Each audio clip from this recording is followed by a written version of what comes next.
Hey there, you are listening to Scale Your Joy with Kaneisha Grayson, Episode 3. Get ready!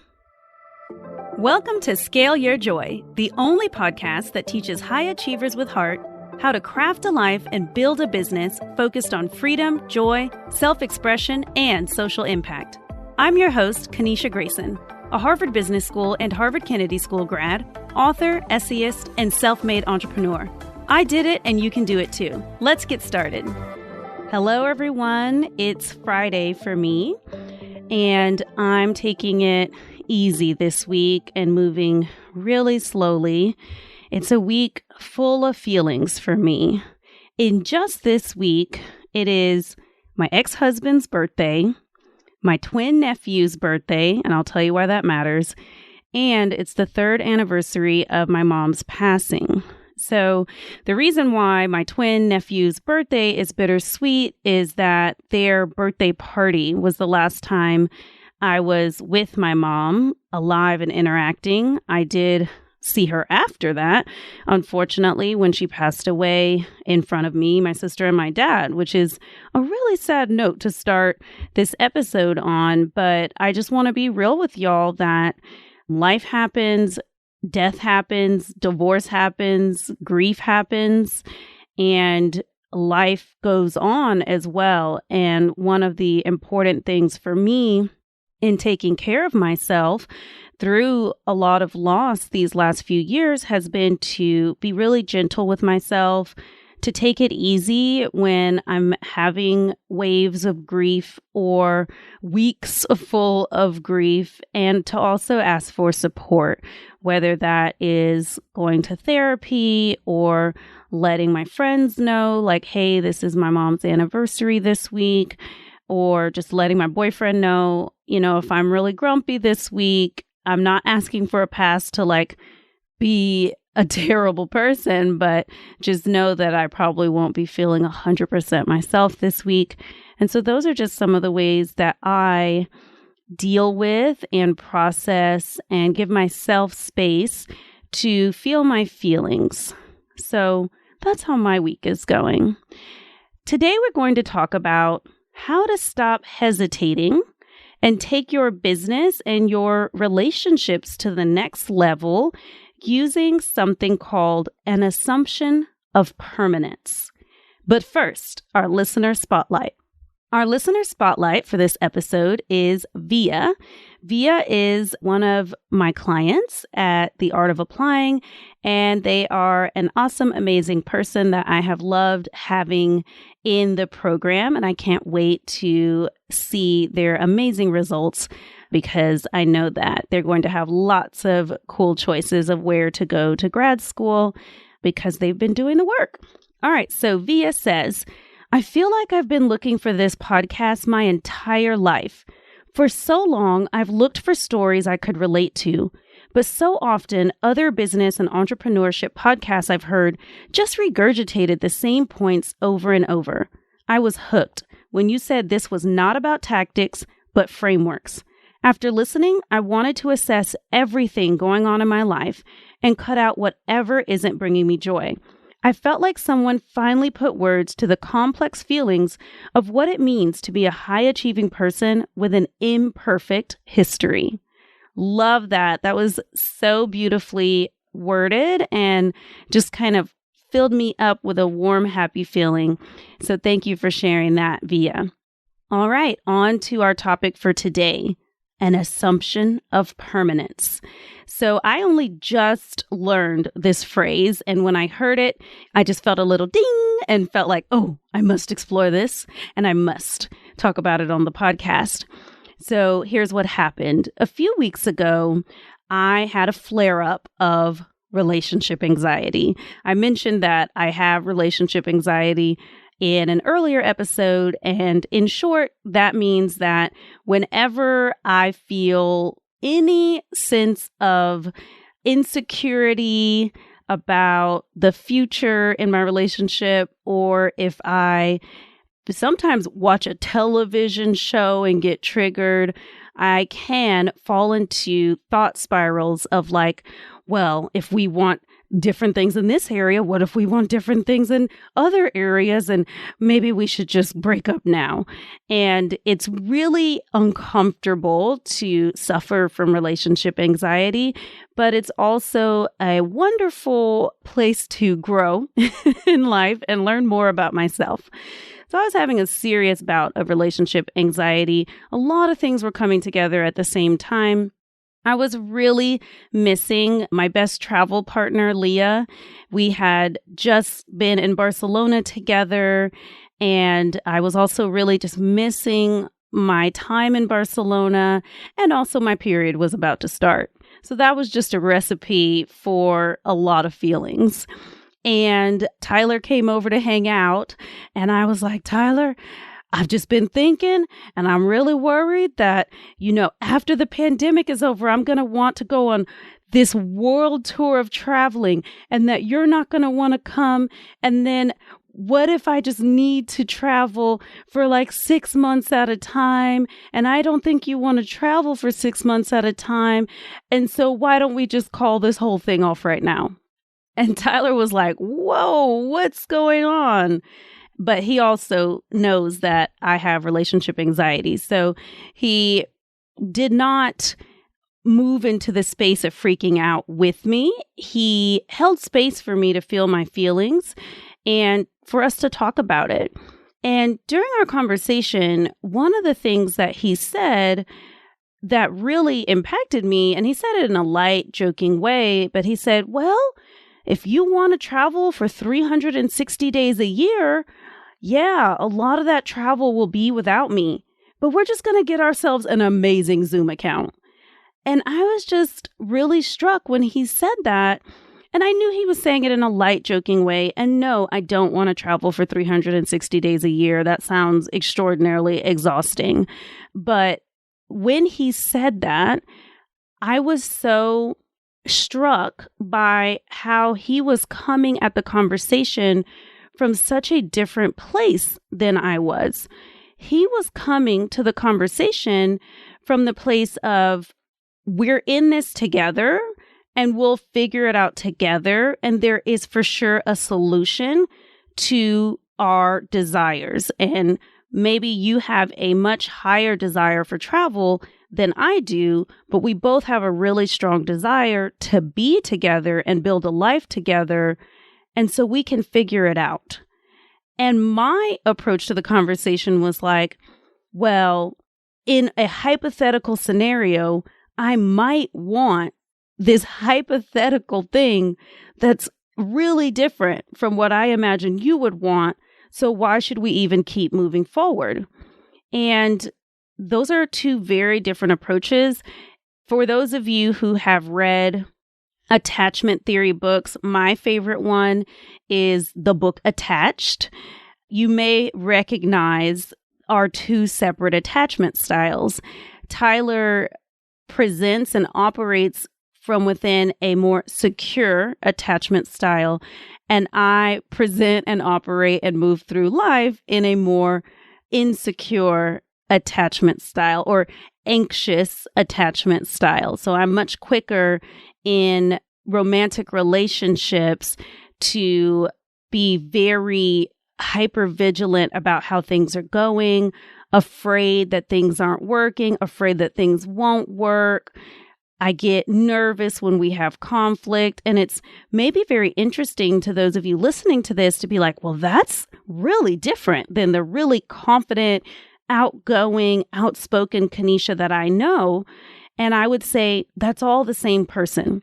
That's not me putting on a show, pretending to be confident and outspoken. It's that in this realm of my life, I deal with a lot of anxiety. So that is just your micro introduction, not even micro introduction. That is my micro mention of attachment theory. But I was so struck by the different approach that Tyler and I both brought to that conversation. And it really gave me something to think about. You would think that maybe, and maybe for other people, this is what would happen. You'd be ready to move on from that fear. But the way my anxiety is set up, no, I did not let the issue go fully. So a few weeks later, I was having a call with my mentor, Carrie Ann. You're going to hear more about Carrie Ann in future episodes, and hopefully you will hear directly from Carrie Ann in a future episode. And so it was Carrie Ann, myself, and a new friend, Rebecca. And I was talking to both of them about this fear that I had and this grief I was feeling around, well, I just want to travel so much and so frequently. I was a digital nomad before the pandemic. I was going to move to Spain. I was going to immigrate to Spain. And then now I live in Austin and I have a dog and I have this wonderful boyfriend, but it's just really different than what I thought I was going to do. And I just have this fear that if I fully commit to my romantic relationship and fully commit to my Zadie, obviously dogs can get on planes. Boyfriends can get on planes as well. But commit to building a stable life in one place with them, that I'm going to miss out on all these amazing expat life opportunities. And so I brought that question to Carrie Ann and Rebecca, and I just asked them, you two are both in long-term partnerships. Talk to me about how you deal with the idea of missing out on certain experiences, or what you do with your grief about the experiences you may not have because you have fully committed to your life partnership. And Carrie Ann thought for a moment, and a smile kind of moved across her face, and she's very slow to begin speaking. She always leaves space for other people to speak, and then she'll begin speaking when it's clear that the floor is clear and that there's space for her to speak. And when that happened, she pointed out to me that it sounded like I was really falling into the trap of either or thinking, and possibly grieving unnecessarily and grieving too early. One really beautiful thing she said to me is, Kaneisha, from what I know of you, you are a person that when you want something, you find a way to make it happen. You are not a person who encounters obstacles and then just takes a seat and gives up. And that was very encouraging when she said that to me. It's really nice to have people mirror back to you things about yourself that you may forget about yourself or never even thought, yeah, that's who I am. And then she talked to me about how, there are things that she likes to do a lot more than her husband likes to do. And travel is one of those things. And they are very different ends of the spectrum when it comes to travel. Carrie Ann is more like me, loves to travel, loves to stay there for a while, wants to just see every place in the world. Whereas her husband is more of I like to be at home. I like to be in my place that I know. And I don't understand what this need is for gallivanting around the world. A little bit closer to Tyler. So I don't want to make it sound like Tyler or Carrie Ann's husband don't like to travel at all. But Tyler and I have been together during a pandemic. So our travel has been very limited. We've had fun with a tiny bit of travel we've been able to do safely and responsibly. But there was still that fear in me and that pre-grief in me that, well, the pandemic's going to end and I'm going to want to move back to Spain and he's not going to want to. And so why are we even doing this? So Carrie Ann, in her share to me about how she and her husband navigate their different levels of interest in travel and other things that they don't have a huge overlap in interest, is that they operate from an assumption of permanence. Now, I love a good phrase, so I was immediately intrigued when she said that. And so I asked her to help me understand more. And so I'm going to share more about that with you. So an assumption of permanence, this is my definition I've created based on what Carrie Ann shared with me, and then my own reflections and a little bit of Googling. So an assumption of permanence is when you operate from a mindset that the relationship, so this might be a friendship, this could be a romantic relationship, or this could be a relationship between you and your career, a relationship between you and your business. Okay, so an assumption of permanence is when you operate from a mindset that the relationship is a living, breathing, evolving entity to which you are deeply committed, despite the inevitable challenges, hardships, and disagreements that the relationship will encounter over time. So that's what an assumption of permanence is. It basically means I'm all in for the long haul, even when it gets hard. That is what we would think of, right, when people make their marriage vows. The marriage vows are a really good example. It doesn't happen all the time, but it's a very good example of an assumption of permanence. What are the benefits of engaging in an assumption of permanence with the most important relationships in your life? Well, one, you're more thoughtful and intentional about what you commit your time, energy, and attention to. If you apply an assumption of permanence to your desired career, to your dream business, to your life partnership, you're going to be a lot more thoughtful about who you decide to call your girlfriend, boyfriend, partner, life partner, right? You're going to be very careful about what kind of business you start, because this is something that you want to be a going concern. A second benefit when you engage in an assumption of permanence is that you become less interested in short-term wins and more interested in the relationship winning. So a great example is I have been friends with some of my friends for a really long time. I have known my friend Alexis her entire life. Our parents have been friends since they were kids. I have known my friend JJ since 6th grade. I have known my friend Megan since 10th grade, and we're still great friends. And so we have an assumption of permanence in our friendships, all those people I just named. And so if you think to yourself, okay, we're going to be friends for the next 10, 20, 30 years, the rest of our lives, our friendship has an assumption of permanence. Is it really worth it to me to win this argument about who said what in 11th grade Spanish class? Or is this something I can let go for the good of the relationship and the friendship? Although me and my friends, we do love to argue and we love to Google things to see who's right. But sometimes there's nothing to Google. You just got to let it go.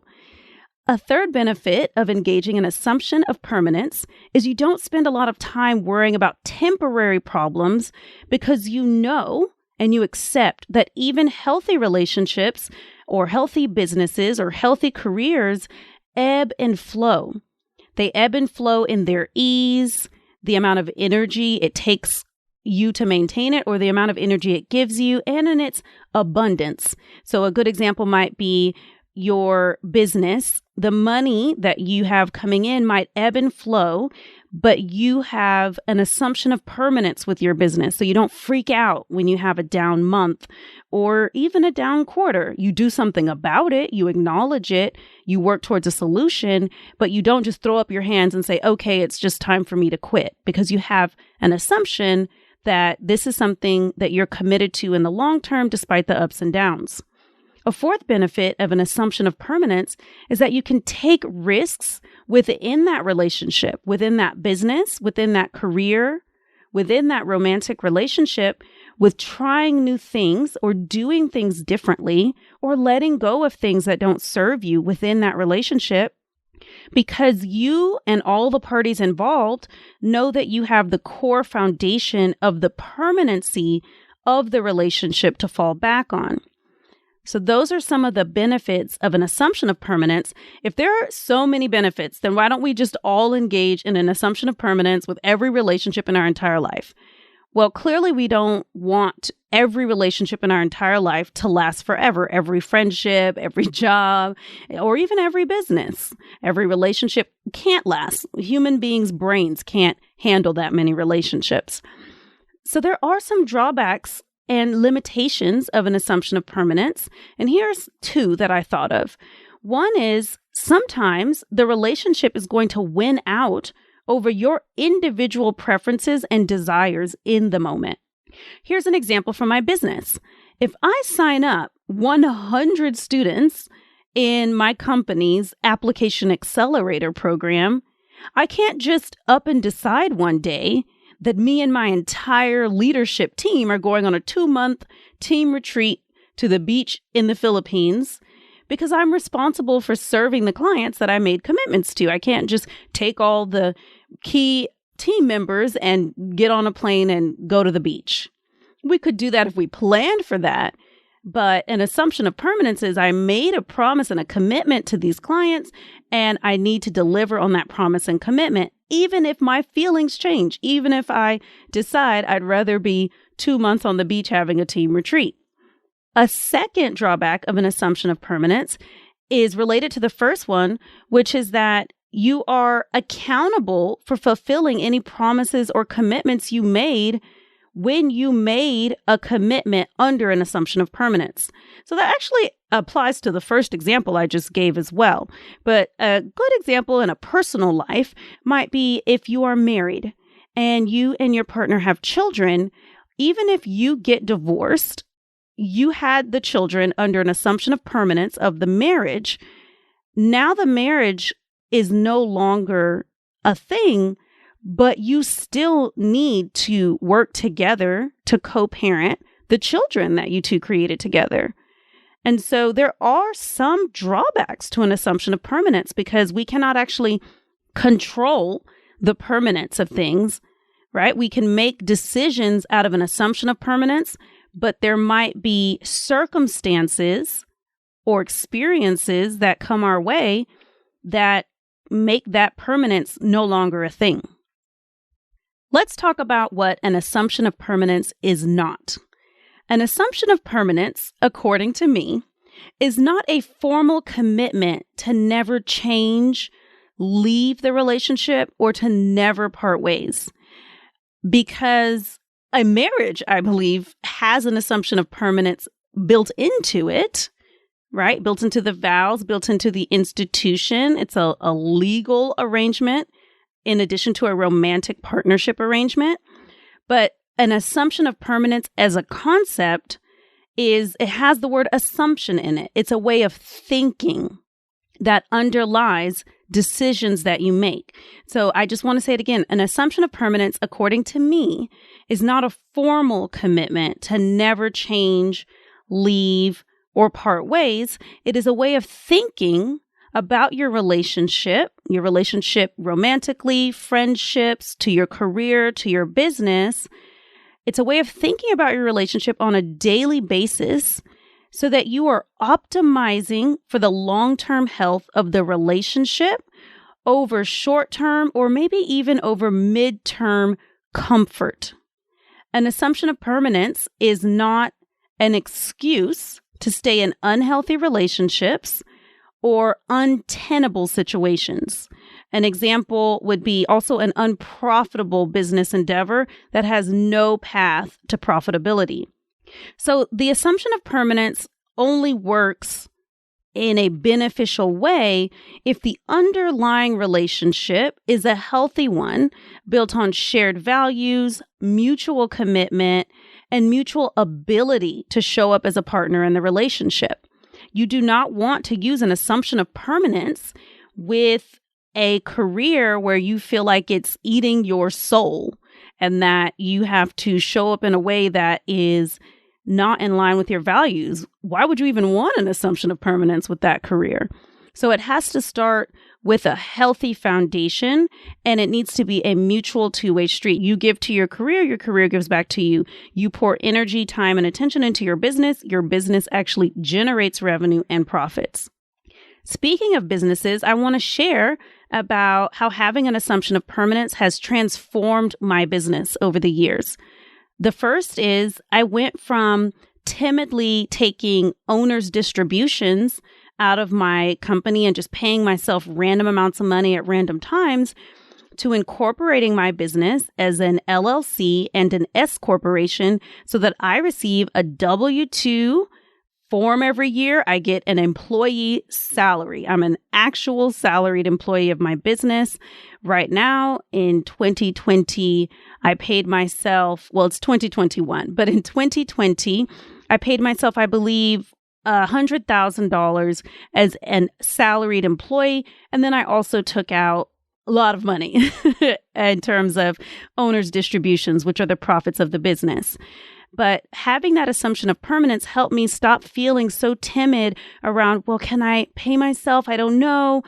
I don't want to run out of money. I don't want the bank account to get too low. Instead, I figured out how much money does my business need each month to operate. And then the profits are above that. How much can I pay myself and make my pay a part of that operational budget? And then also some extra for me on top of that in terms of owner's distributions from the profits. The second one is adding a guarantee to the application accelerator program that my company, The Art of Applying, enrolls people into. We didn't used to have a guarantee. I thought, well, if I take on people and I guarantee that they'll get in somewhere, well, what if they don't? And then I have to work with them again the next year. I don't want to do that. What if I want to change my mind and become like a coach who helps you pick out the best shoes to wear on your first date? Like, what if I decide I want to be the first date shoe coach and I don't want to be the CEO of The Art of Applying in 3 years? And then I decided, I didn't know the term, but I decided to take the approach of having an assumption of permanence. And I said, you know what? I've been in business at this point, I think 10 years. We have amazing stats. Our clients' dreams are coming true. They're getting all these scholarships. We can put some measures in place to give people a reasonable guarantee that if they do all the work in the program and they apply to the number of schools that we commit to applying to together, that we can guarantee that they'll get into one of those schools. And if they don't, we'll work with them again the next year for free. So we call that our green light guarantee. And when we introduced that green light guarantee, it became so much easier to get people to commit to the program because they felt such a higher level of trust and certainty. This is a two-way street. I'm not just going to pay and maybe not get a result. I'm going to pay and I'm going to get a result. And if I don't get a result the first year, we're going to work together again the second year. And that assumption of permanence and that guarantee was a huge game changer in my business. This guarantee came after our $1 million year.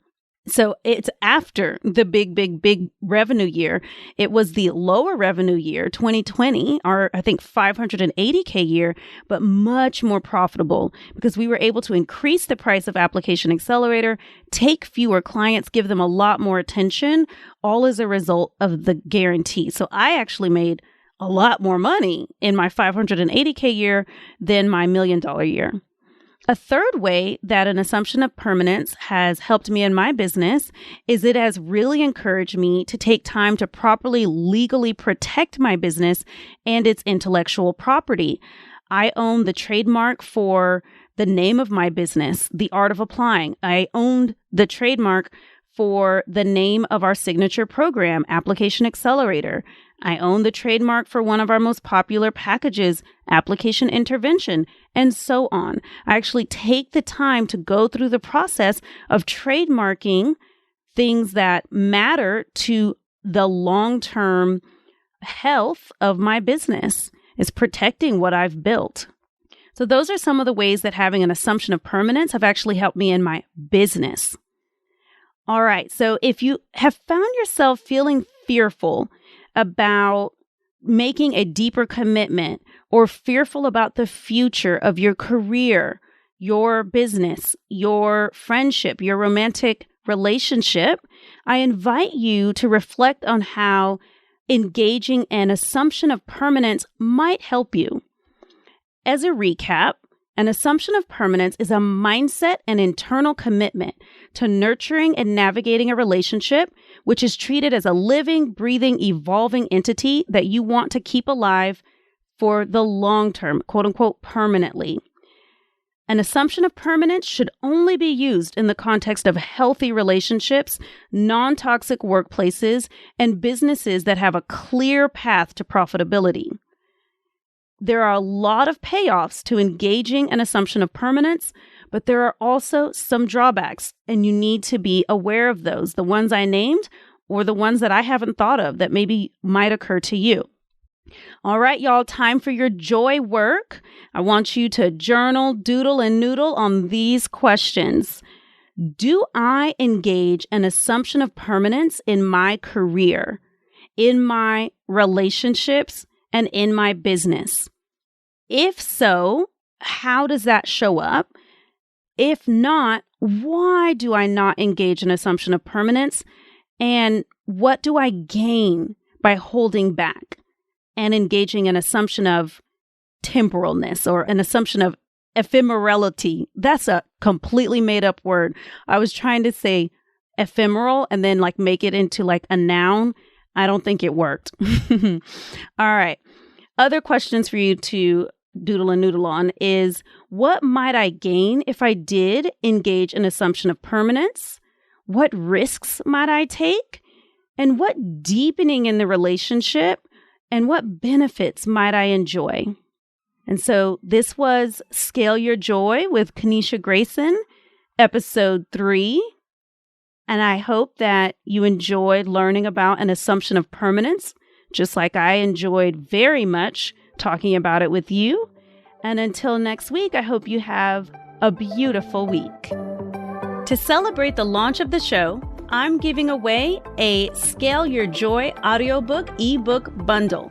These are 5 hand-picked books that I have read and I love. They're about life, joy, and entrepreneurship, and 5 lucky listeners will be chosen to win.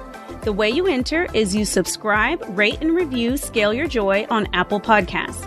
It doesn't have to be a 5-star review, although I sure hope you're loving the show. I want your honest feedback so I can create an amazing show that provides tons of value. Visit scaleyourjoy.com/welcome to learn more about the contest and how to enter. I'll be announcing the winners on the show in episode 11.